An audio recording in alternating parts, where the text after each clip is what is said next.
Namaste, everyone. Welcome to Advaita Vedanta Satsang. Since we have people raise their hands, I'll just make the announcement first that the hand raising will be turned off for about an hour when Bindoji conducts the class, the session. And today we are, in the 29th session of Aparokshanubhuti, Advaita Aparokshanubhuti, which Bindoji is offering. And you can avail all the replays in Clubhouse, or you can go to YouTube channel, which I pasted in the chat. It's called Advaita Retold, and all the other sessions are available on these two sources.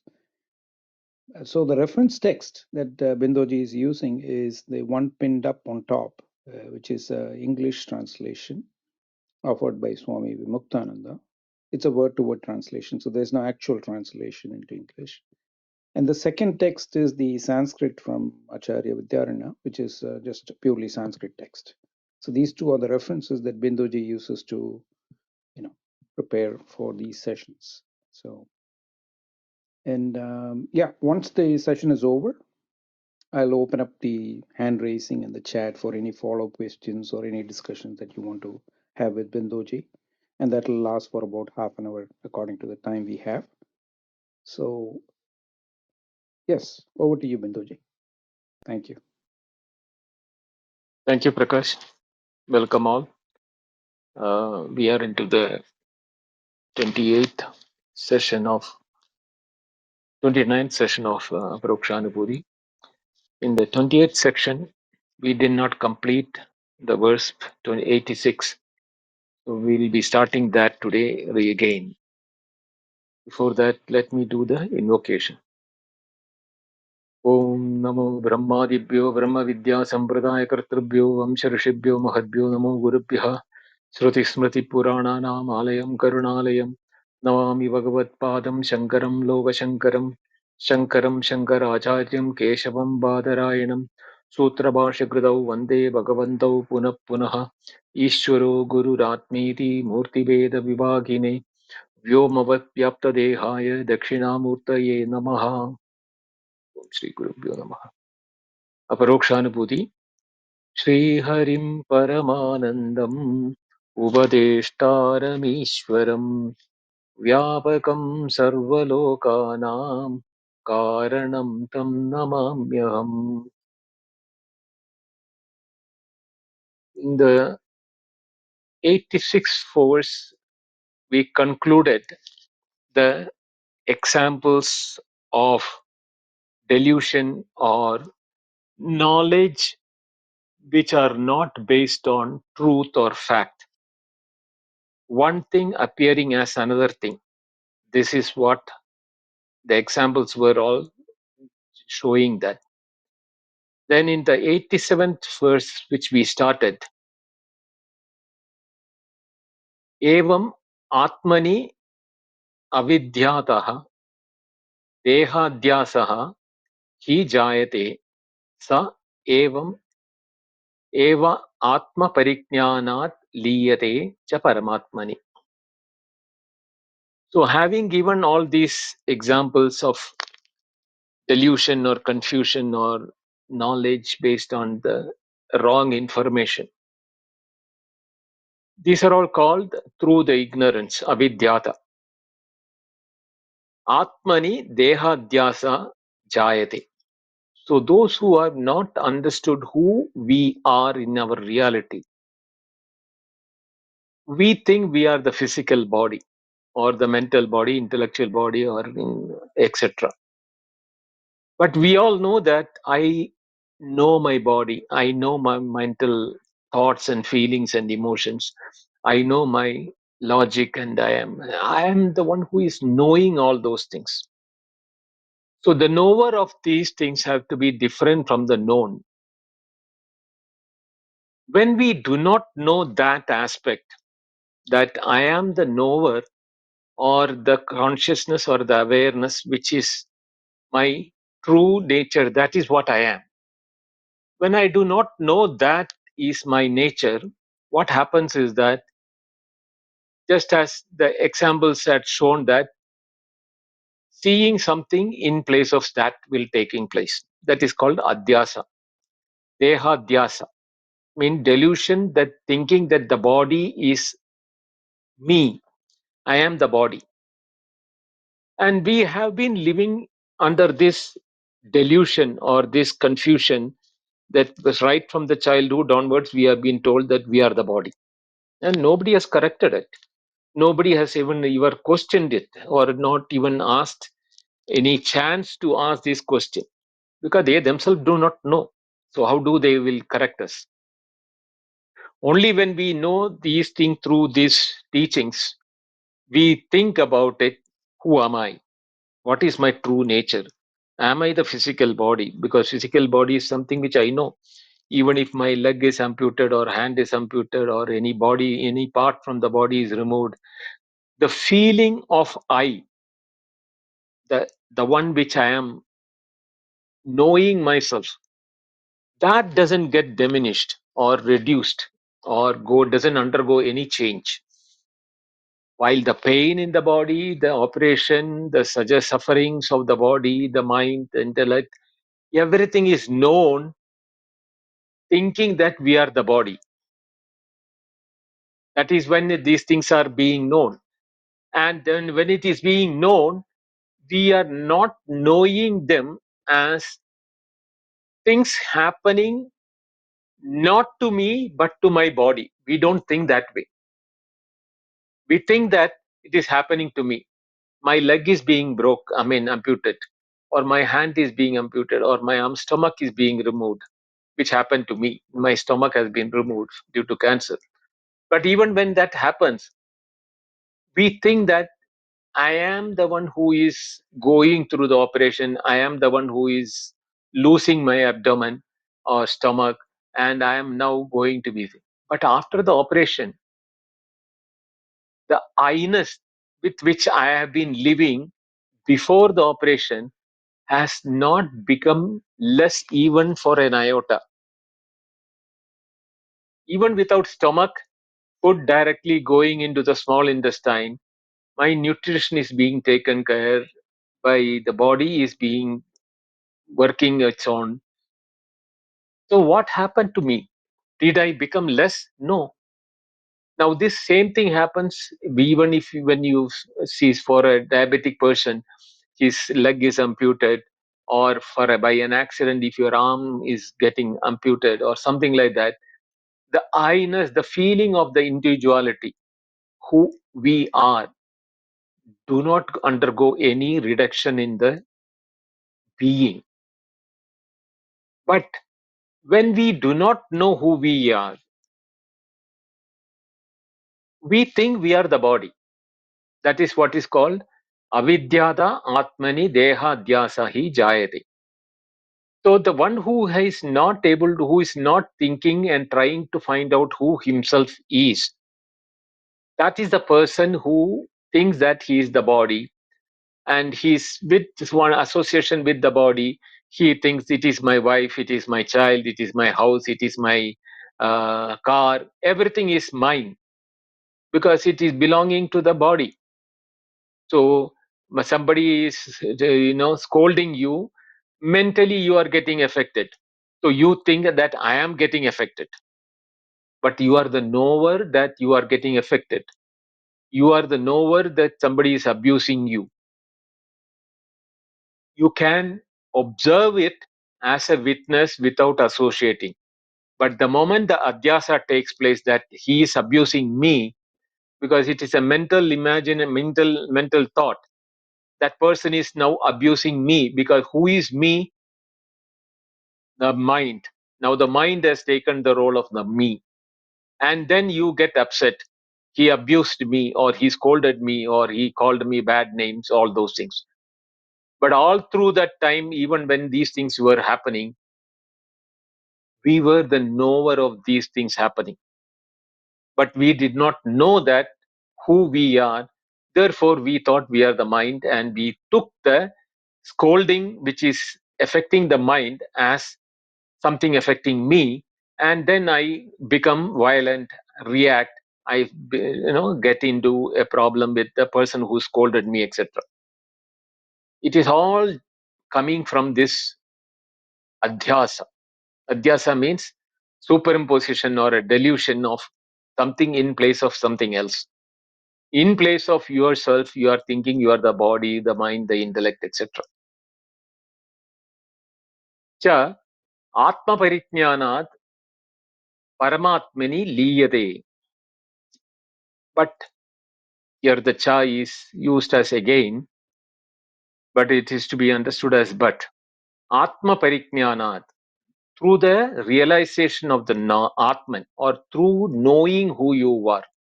See, the moment we hear the words like realization of Atma, knowing God, or knowing the Brahman, all those things create a feeling in us that something extraordinary has to happen.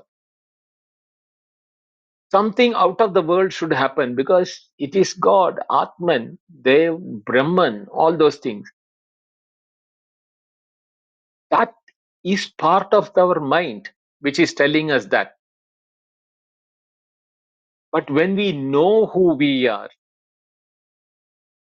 that is the time when we know that we are not what we think we are, but we are that one which is present in every atom, every being, and everything. There is no color, caste, creed, or anything for that being. It is never born. It is before everything else was there. So nothing has happened to it even before that. And does it become multiple thing? We will see that. How did we? It is seeing as multiplicity and etc. So once we know the reality of that truth, that is the time Paramatmani liyate. This separation which we think that I am separate, you are separate, the world is separate, the whole God is separate, Brahman is separate, Atman is separate. That separation dissolves, disappears, liyate. Where in one truth which is there all the time. It has never become multiplicity. When every drop of rain, when it falls from the sky, it'll appear to be different. And when it falls into the ocean, it becomes one with the ocean. While falling from the sky, the appearance of the raindrop may give it as a separate individual existence. But even when it was a drop of rain, it was nothing but water, the same water with which we call it as an ocean later. It was water, it is water, and it will be water. Same is the case in every act, every multiplicity what we are experiencing.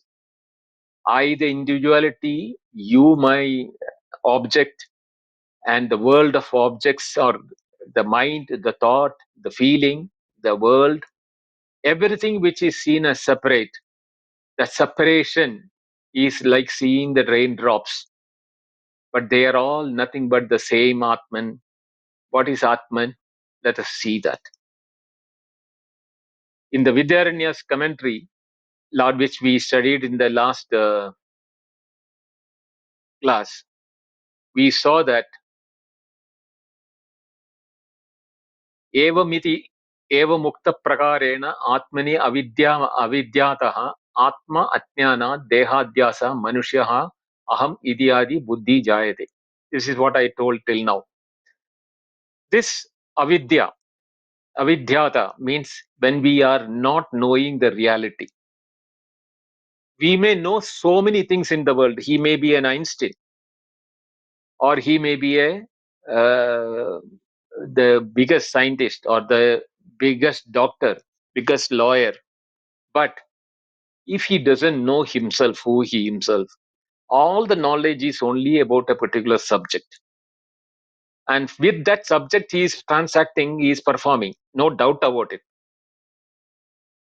But when problems happen to them, such people, they do not know how the problems are happening, why it is happening, what is the solution for it.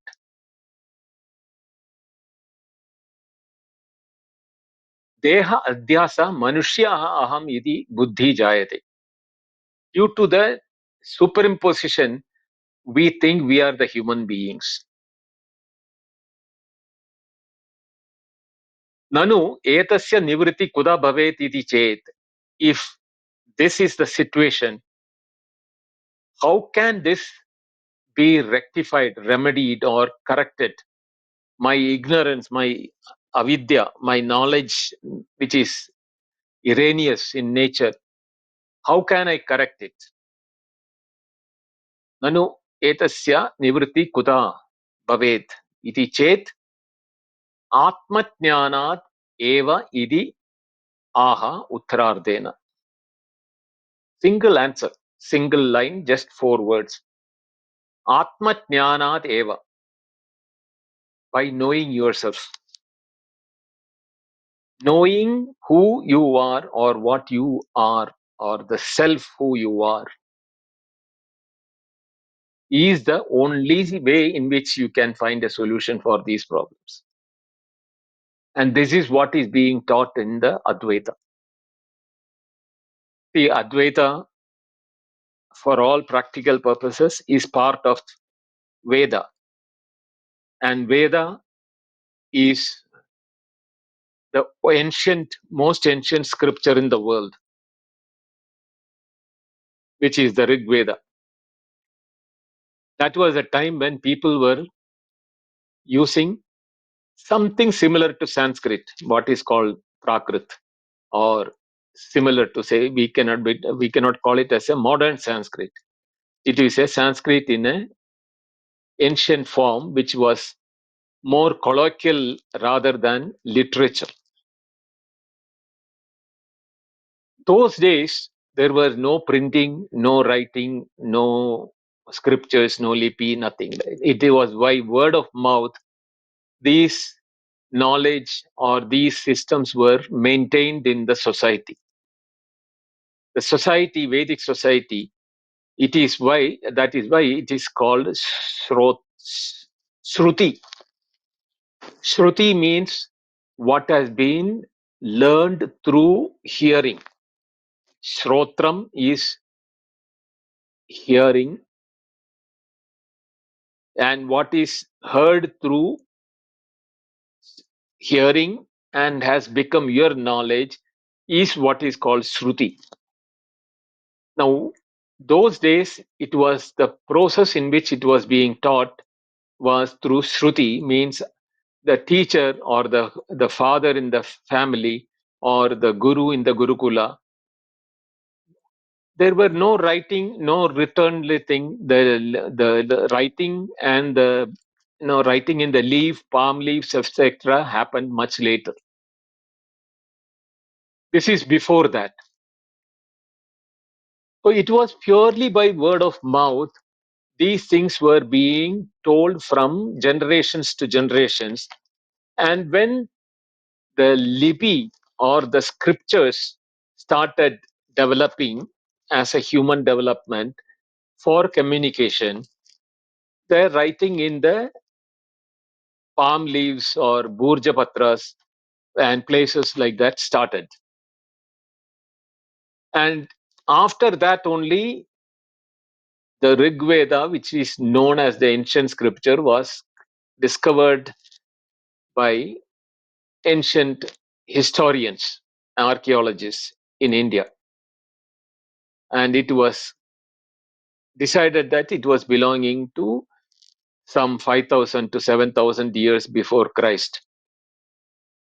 And it was in an area called, Indus Valley civilization, or that area which is today between Afghanistan and Varanasi, between that area, or you can say Delhi area also.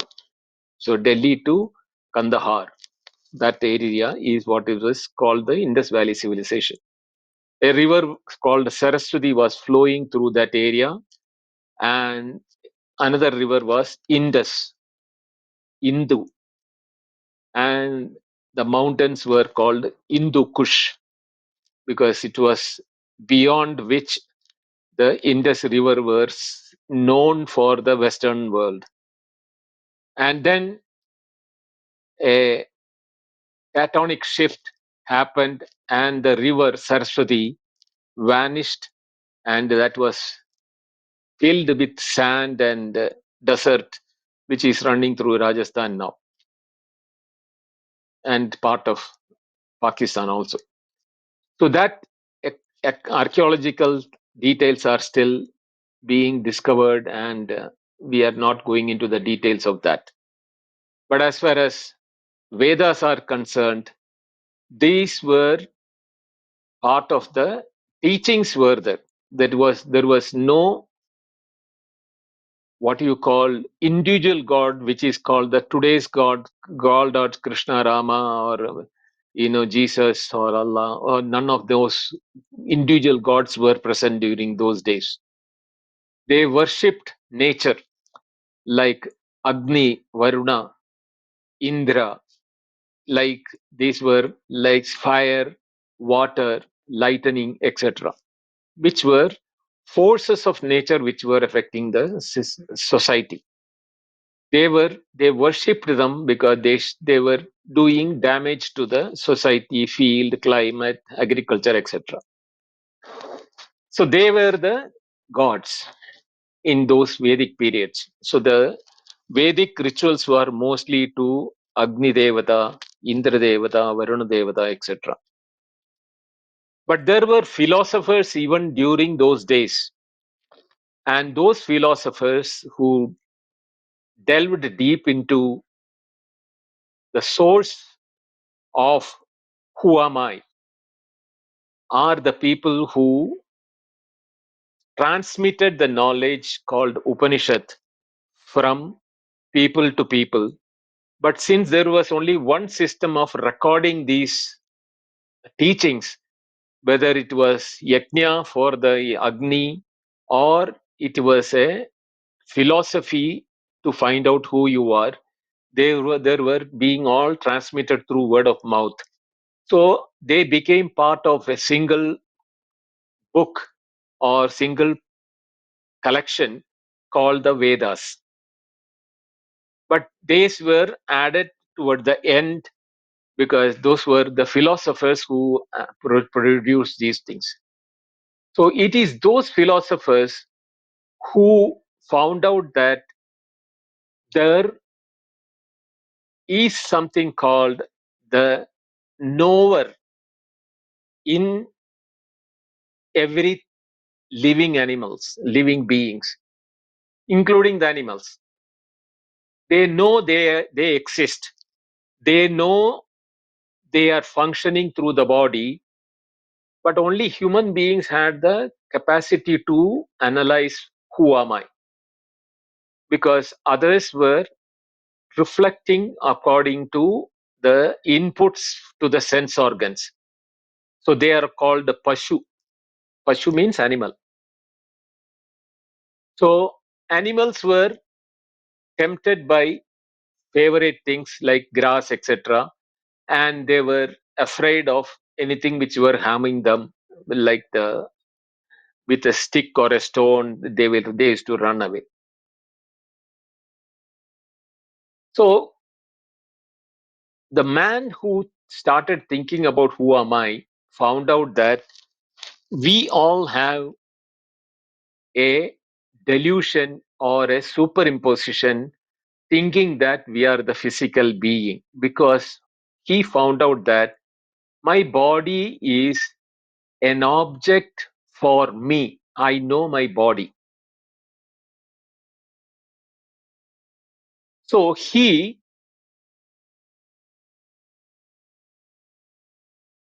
found out that Atma Parijnanat sa eva deha adhyasaha eva Atma Parijnanat. The solution to find out who I am is to know Atma. That is called the Atma Parijnana. Parijnana means discovery through knowledge. Discovery through knowledge who I am. Atma, the word Atma means oneself. You are Atma, I am Atma, everything is Atma, even the animal has got Atma. That is why it thinks that I am. The animal thinks I am. It may not be asking who I am. That is a different matter. But it also has the feeling that I am. That is why it feels like having food, eating, progeny. So that verse from the Upanishad, Subhashitam is that Ahara Nidra Payamaitunam cha Samanyametat Pashubir Naranam Dharmo hi tesham atigo vishesha Dharmo vihina Pashubir Naranam. Ahara Nidra Bhayam Maitunam. That is food, sleeping, bhayam for all emotions. And Maithunam is progeny, how to create the next species. Samanya Medat Pashubir Narana. For the human beings and all the living beings, it is common. But Dharmo hitesha matiko vishesha is one reading, other read is Jnano hitesha matiko vishesha. Either the dharma or the jnana, whatever it is meant, is there that one who thinks that who asks himself as who I am, that makes him separate from the animals. A person who doesn't ask this question, who I am, but just follows like how all the human beings are doing, whether they are Nastikas, whether they are Christians, whether they are Muslims, they are Hindus, they are Ganapati followers, they are Bhagavati followers, or they are communists, or they are Chinese, or it doesn't matter. They are following the masses, not asking who I am. So those who are like the cattle who follows others without asking who I am or trying to find out who I am, he is living the life of an animal in a human body.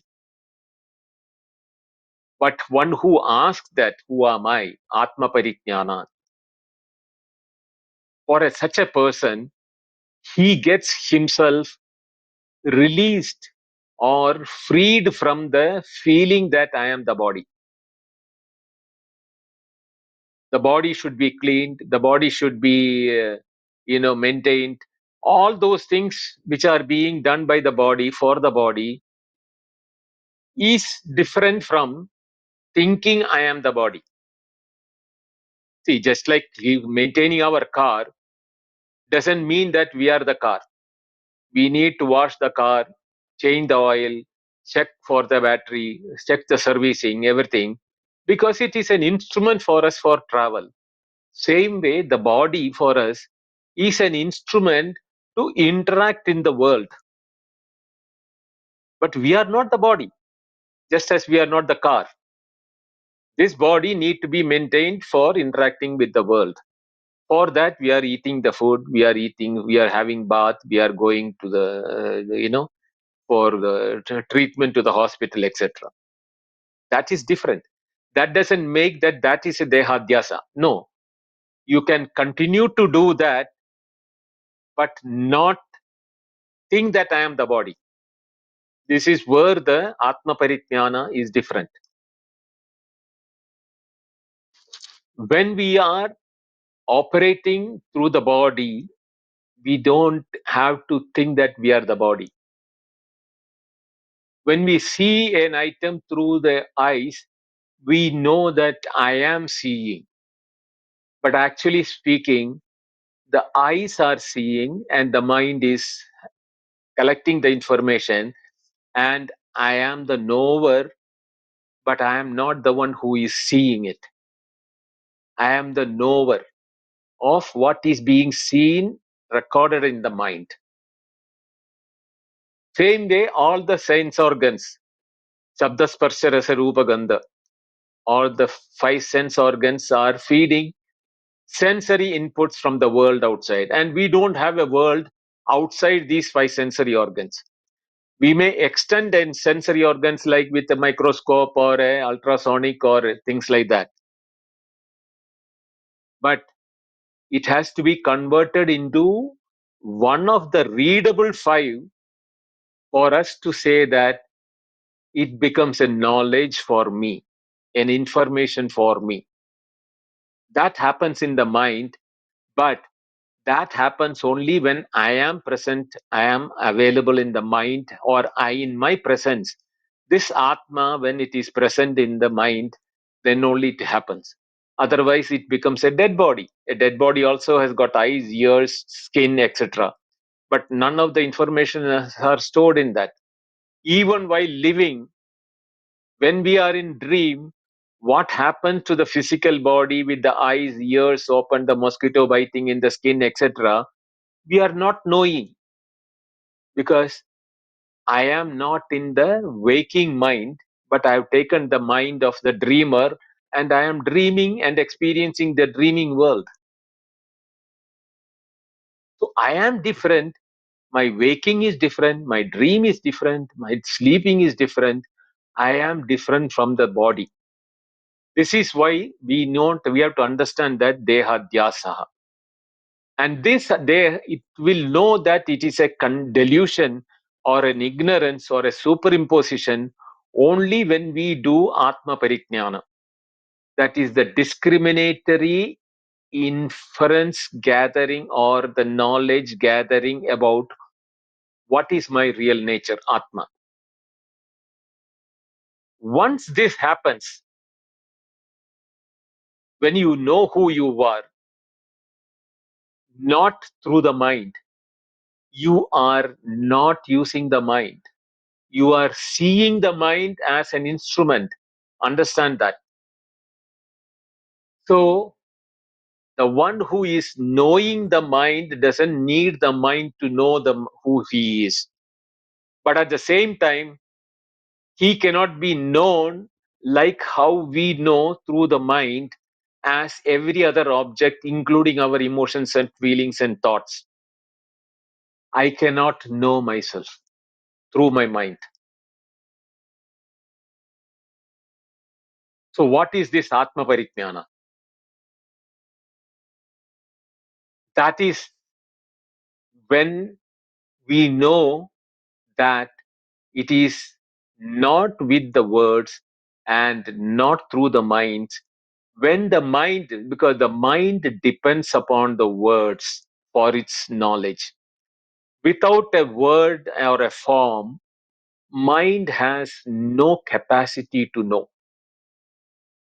Imagine something which you can think in your mind. Immediately, name or form or name and form will appear. But about ourselves, who am I, who is knowing through the mind, how can the mind know it? Because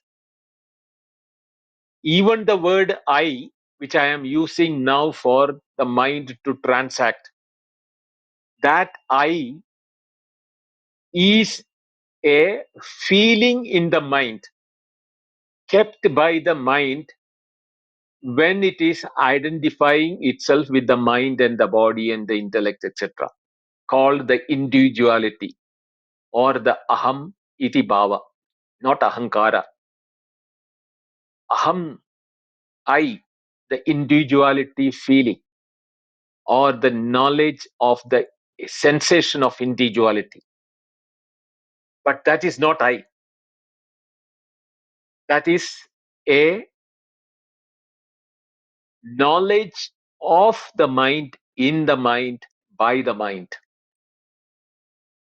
But that doesn't shine without me as the consciousness or awareness. There is no me there, but for performance of, for the purpose of saying, I am using the word me. This consciousness awareness, if it is not present, the mind cannot be mind and know, first of all, the individuality and the rest of the individuality related thing. It is just as the car in the garage or in the showroom is not mine. The moment I pay the payment and bring it home, the car becomes mine. Anything happening to that car, any dent, somebody is scratching, or anything happening that it is not working properly or it is not starting properly, everything, I am getting affected. Because why? It is my car. It is as much required for me for my all my communication, transportation, etc. My body is another instrument like that, which include the mind, intellect, everything. We use it. It becomes just as my car, this my body, the I-ness is also of the body. Just as the car becomes moving or transporting only under my instruction, either a driver does that or I am present as a driver in the car. Only when that is there, it becomes mobile, moving and everything. That is my presence is required or my instruction is required. Same way, even the thought I can come happen only when this consciousness and awareness is allowing the mind to do that.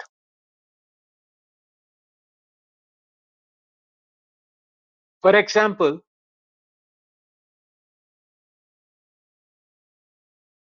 a, a name is being called, say, Rajesh or Prakash. Then there may be 5 people in the vicinity with the same name. But the moment that name is called, 4 of them responded saying, yes, raise the hand. One person did not hear it. So he did not raise his hand. Even though the sound traveled similar quality, quantity, and intonation to all the 5, the 5th person who did not uh, get that into the consciousness of awareness of the function of the mind did not hear it because his ears heard it, his mind received it, but the consciousness and awareness, when it was not shining in the mind, that knowledge which had happened in the mind did not fructify to make that person raise the hand.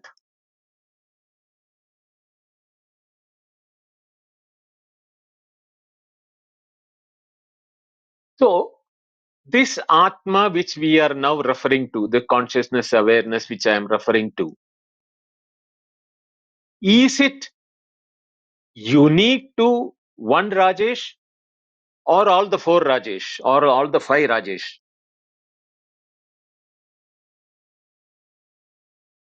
It is common to all the 5. One did not get it, the other 4 got it, they raised their hand. The, the way in which that consciousness and awareness helped the mind to recognize the sound called by his name cannot be different for the different people, because the sound is the same quality, the intonation, the voice, modulation, everything is the same. All of them have got the dehadhyasa that my name is Rajesh or my name is Prakash. All of them have got the dehadhyasa. All of them have the similar knowledge taking place.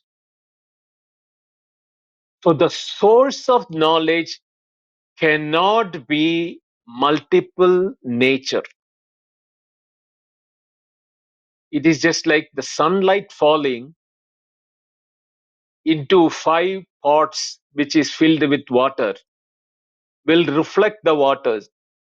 The sun will reflect in all the 5 water bodies. There will be 5 reflections depending upon where that pots are kept. The reflections are different. That reflections are responses by the 5 pots. The 5 Rajesh's responses are the 5 reflections. But the source from which all the 5 Rajesh got illumined by the knowledge or awareness, or the 5 pots got, the sun is one and the only one. I hope you are able to understand and follow me.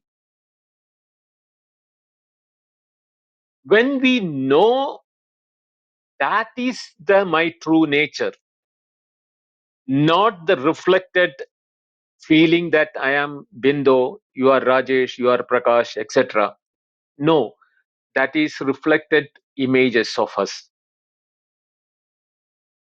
When we know that we are the one, the source, which is common for all the 5, that is the time when the Atma Pariknyana takes place. Or the knowledge, the true knowledge, the indiscriminatory knowledge about who you are.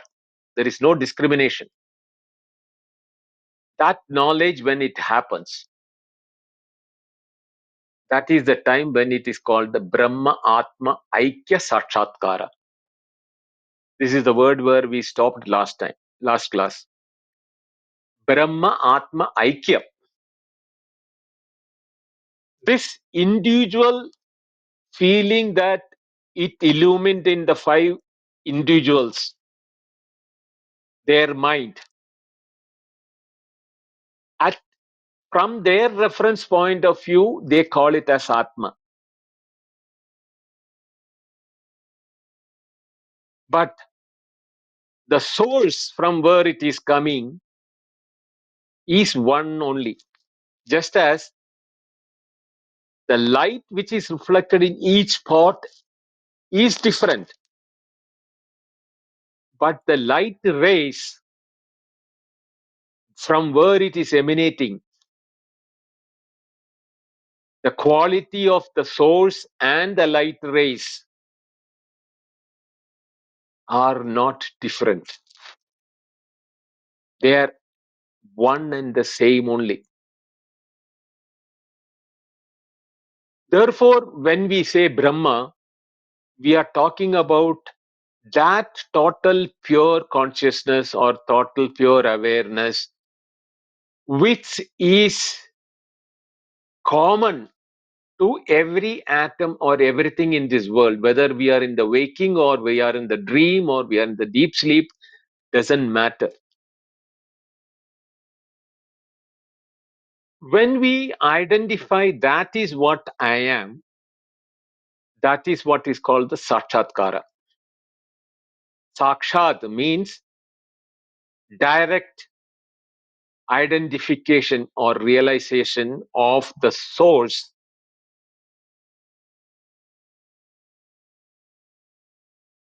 by us.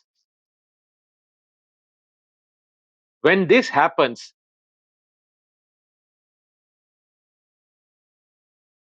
Paramatmani liyate. We are no more the individual which is functioning through the mind, because mind became an instrument for me. I am no more the mind. I am the pure consciousness awareness, which is not my individual property anymore, but I am one and the same with the Paramam, that the supreme self, where there is not yours, mine, or everything. We are all the same. That is why Aikya, Brahma Atma Aikya. This is what it is called Paramatmani Liyate. When we know that There is no more individuality. The individuality dissolves. Liyate means dissolves or disappears, or, you know, has no ex- existence independent. That aspect is called Paramatmini Liyate. Ajnana tatkarya rehite prak abhinne brahmani liyate. Ajnana tatkarya rehite. When this happens, there is no ajnana. There is no more delusion that I am the individual, I am the body, I am the physical body. For me, my body, this body, the mind and the intellect is an instrument, and I am not the body, the mind, the intellect. The instrument is there for functioning, doesn't make me, I am the instrument. My hands are functioning doesn't mean that I am the one who is functioning. If the hand goes into the fire, it will burn because vastu swabhava. Whatever is the nature of the object in the world, according to that, the actions and reactions will happen. If the hand, I am now Brahman, doesn't mean that the hand which I am using, when it goes to fire, will not burn. No. The fire has a nature. Its nature is to burn everything that is coming in contact with it. So if the hand goes into it, it will burn. If it goes into the water, it will wet. Like everything, what is the vastu swabhava in the world will happen to this vastu also, which is also a part of the vastu in the body on the world.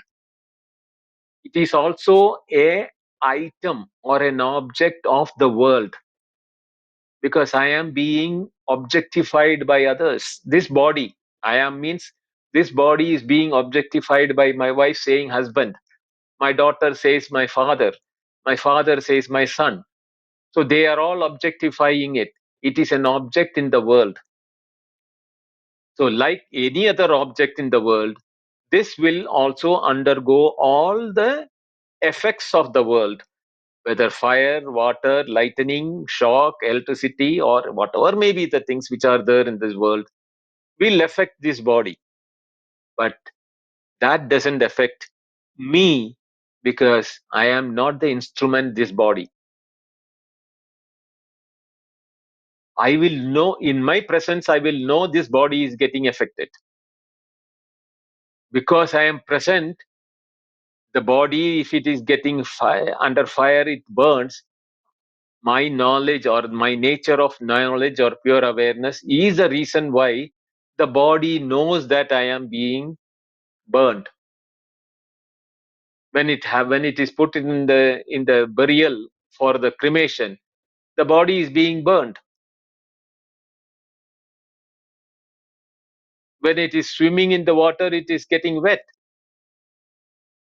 When it is getting abused, the mind is getting pain. I am the one who is in my knowledge or in my presence of awareness.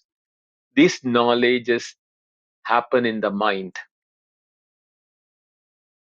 But if I am not present in the mind, which is my deep sleep, even though I am physically alive, breathing, breathing, and sleeping, lying down in the physical body, I am not available for my mind. I am withdrawing from the mind. I means the pure awareness, the consciousness has withdrawn from the mind. The mind is now knowing nothing. Mind is there. It has not become dead, or it has not become operational.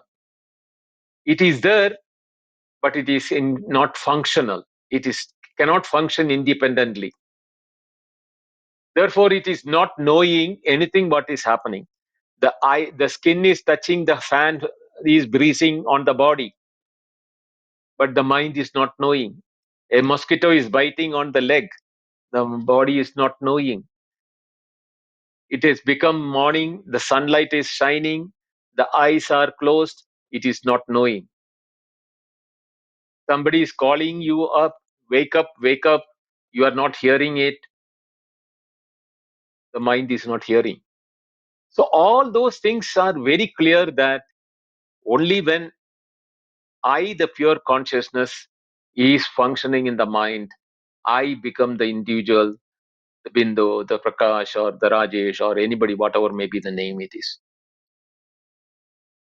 This, when we realize that we will not have the feeling of the individuality, the ahambhava, that I am the individual, it has no locus standi.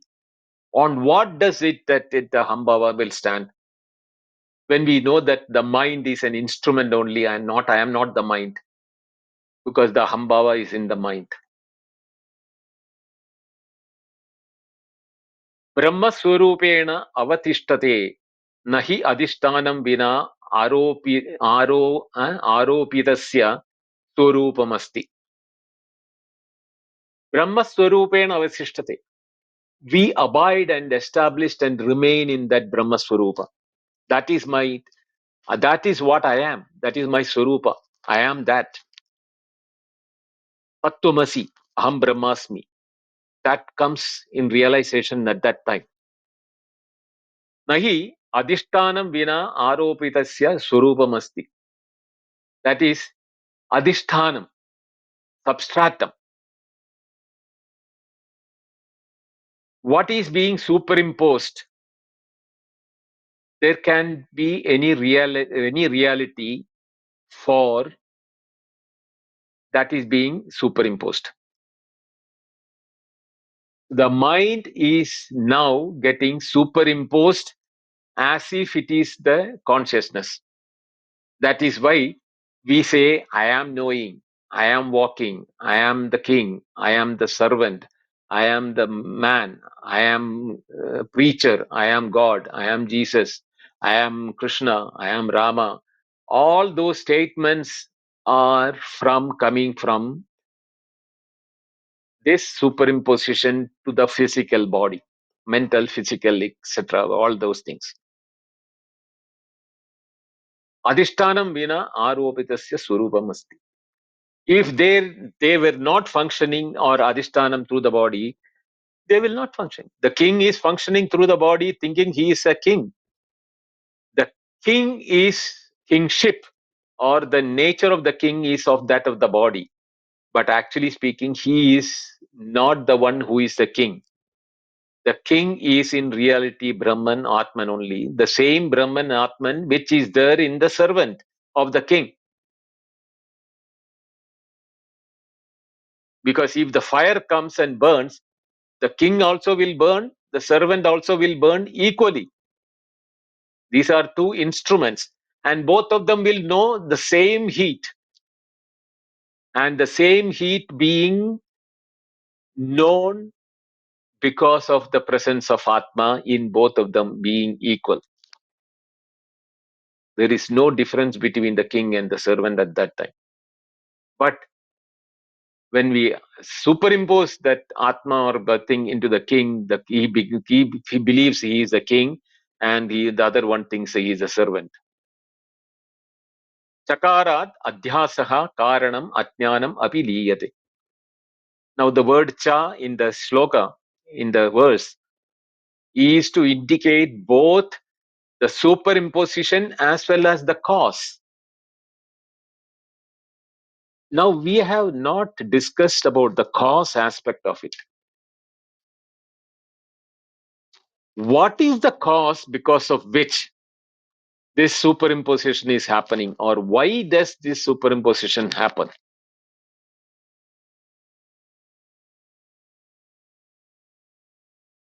It's a valid question. If I am the consciousness or awareness, and when I am present through the mind, by the mind, body, intellect, and the feeling of the individuality and everything, what is the cause? Why should this happen? There must be a reason for the adhyasa. Who is deciding what adhyasa should take place? Or deciding that what is the reason why this adhyasa should happen? Or how is this adhyasa happening? How, when, why, where, what? This karana, or the cause for this ajnana, has to be known. Why should it happen?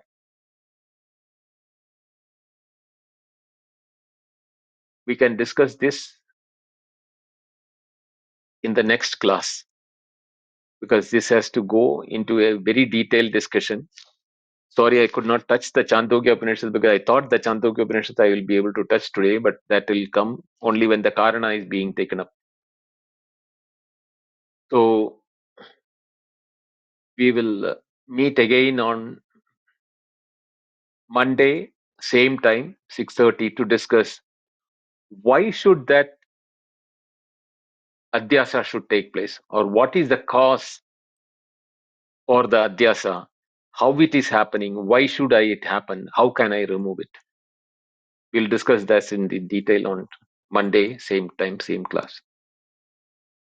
Om Purnamada Purnamidam Purnat Purnamudachyate Purnasya Purnamadaya Purnameva Vasishyate. Om Shanti Shanti Shanti. Harihi Om. Shri Guru Bhyo Namaha. Harihi Om. Thank you. Dhanyawad. Thank you very much, Binduji. Another profound session on Atman Brahman Aikyam. I've opened up the hand raising and the chat. So welcome, Jay.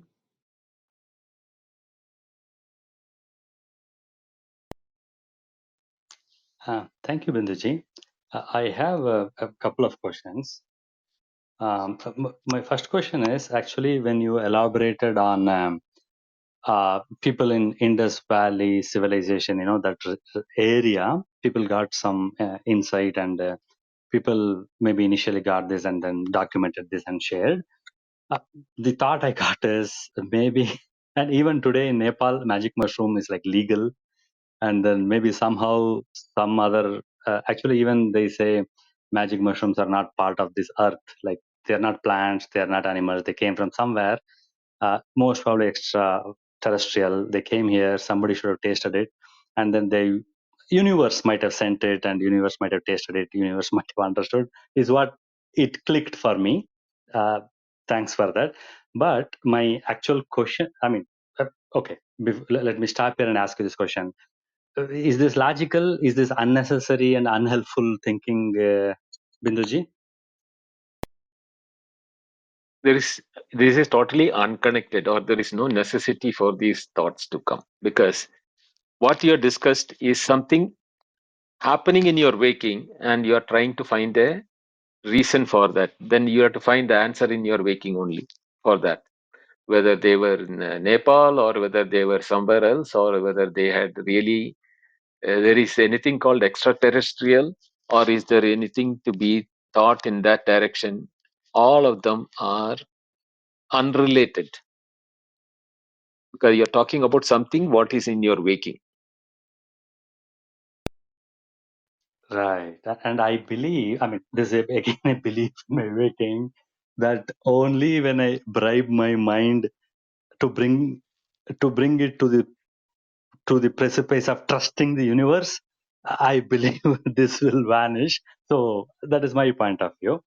Okay. My other question is, see, while speaking, you used a phrase like consciousness shines in attention or something like that. So what I would like to understand is, or if you can throw more light on this thing called attention. So is this attention like directly, like as Nisarata Maharaj says about the I amness consciousness, where the only thing the mind can do at best is stay in stillness and stay in I amness, and a door might open if there's a grace. So similarly, what is this attention? Is this attention something closer to I amness consciousness, or is this mind when it pays attention openly, like without choice, without any choice, and then is it a doorway to this consciousness, or like the I amness, as Nisargadatta Maharaj says? See, Jay, attention, knowledge, consciousness, these all of them, these are all words as a waker or a person who is transiting through the mind, using memories which is in my mind to narrate something which is beyond words. So when we are saying attention, again, the tendency for the mind will be to look into a direction what is we are familiar with as attention. The, any coined word by humanity is already defined and has got a name and a picture for it. It can be unknown to you or known to you, doesn't matter. But whatever has been coined by humanity is from the knowledge and awareness of knowledge and awareness means in the mental level what he has assumed, gathered, or sensed through sense organs. Beyond sense organs, beyond the mind, what is functioning cannot be brought in within the realm of verbal communication. But at the same time, it is not something which is non-existent. Why it is not non-existent? In the sense that when all the existences are being negated one by one, neti neti, or not this, not this, when I'm saying that, I cannot deny myself. The myself there, I can deny my own ego also, or my own idea that I am Bindo. All those things can be denied. But the denier, one who denies it, can never annihilate himself. Therefore, it is there, something is there, which is without death or decay or annihilation or disappearance. That, if somebody is saying that that is attention, that has to be clarified and explained. Because attention always requires a subject who is attentive of some object. Therefore, where there you have a dichotomy, two things, a subject and the object, the object can be known, the subject is the knower. And the knower can never know the knower. Vijnadaram are kena vijaniyat. Upanishad says that. How can the knower be known?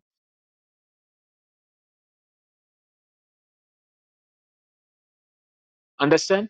So, when you say attention and all, you should think properly, and before the questions are being asked, ask yourself that question and try to find an answer, because the answer ultimately lies in you, not in me. Because you are the Brahman, Atman, or the consciousness or the awareness. You have the answer for it. That cannot be given by, delivered by me, or indicated by me, or taken you there.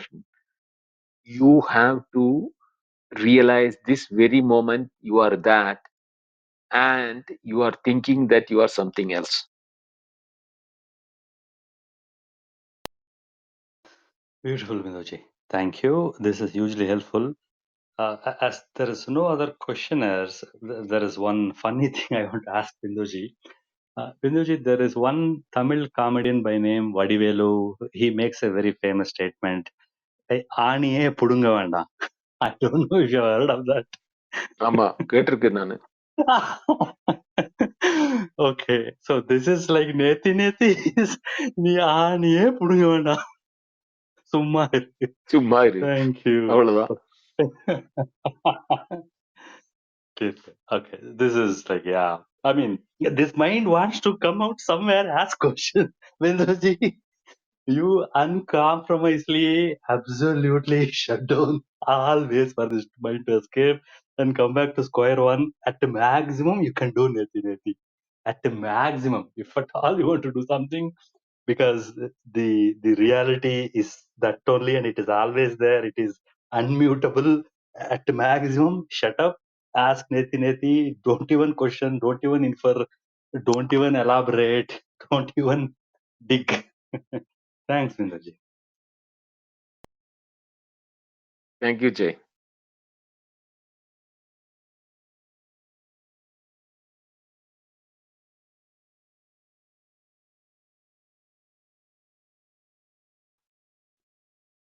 So nobody else is there? Rajesh, Rajesh is down Mohammed, there. I've he raised the invited hand, him, but but now he is not coming up. yes, he's not coming up. Or maybe he does not have any questions. So Yeah. Okay. there he is. പിന്നെ ചോദിക്കാന്ന് Namaste. Okay, വിചാരിച്ചു. we'll continue then on Monday. Oh, Oh, Rajesh has come. yes. അല്ല sir, പിന്നെ ചോദിക്കാന്ന് വെച്ചാൽ, കാരണം എൻ്റെ ഈ sir പറഞ്ഞു സൂര്യൻ ഈ പല പോട്ടുകളിൽ സൂര്യന്റെ റിഫ്ലക്ഷൻ ഉണ്ടാകുന്നു. മൈൻഡിന്റെ ആക്റ്റീവ് ഉള്ള സൂര്യ റിഫ്ലക്ഷൻ ഉണ്ടാകും, മൈൻഡിന്റെ ആക്റ്റീവ് അല്ലാത്ത ചെടികളോ മൃഗങ്ങളോ പോലത്തെ റിഫ്ലക്ഷൻസ് ഉണ്ടാകും. അപ്പം ഞാനത് എൻ്റെ മൈൻഡിൽ എവിടെയാണ് ഈശ്വരൻ എന്നുള്ള, കാരണം ഈ പല പോട്ടുകളുണ്ട്, വെള്ളമുണ്ട്. അപ്പൊ ഇതിനൊക്കെ ഒരു ടൈം സ്പാൻ ഉണ്ട്. ഇതില് ഈശ്വരൻ എവിടെയാണെന്നുള്ളത്, കാരണം ബ്രഹ്മവും ആത്മാവും മാത്രമാണല്ലോ ഇപ്പൊ പറയുന്നത്. ഈശ്വരനെ എവിടെയാന്നുള്ളതിനെ പറ്റി ഒന്നും പറയല. അപ്പം തന്നെ സാറ് അവസാനം പറഞ്ഞു, ഞാൻ ഇനി എങ്ങനെ വൈ എന്നുള്ളത് എന്തുകൊണ്ടാണ് ഇതുണ്ടായെന്ന് അടുത്ത ക്ലാസ് പറയാന്ന് പറഞ്ഞപ്പോഴാണ് ഞാൻ പിന്നെ ക്വസ്റ്റ്യൻ വേണ്ടാന്ന് വെച്ചത്. പിന്നെ ശരിയാണ്. Question okay. Okay. Why എന്നുള്ളത് when I answer that why, you will know where the Ishvara is coming into the picture, or why we need an Ishvara in the explanation of humanity, etc. All of them will come into the thing. So please wait. Next class I'll explain it. Okay. Thank you, Rajesh.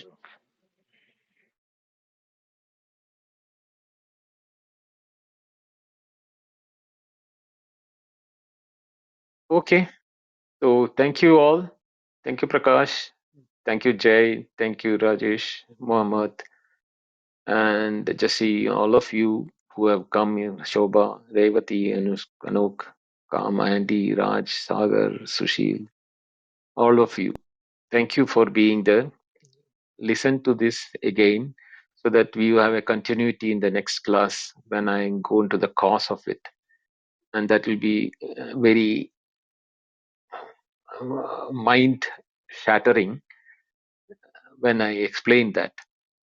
But we need to hold on to that for you to understand why we have to approach it in a totally different way from what we have been doing.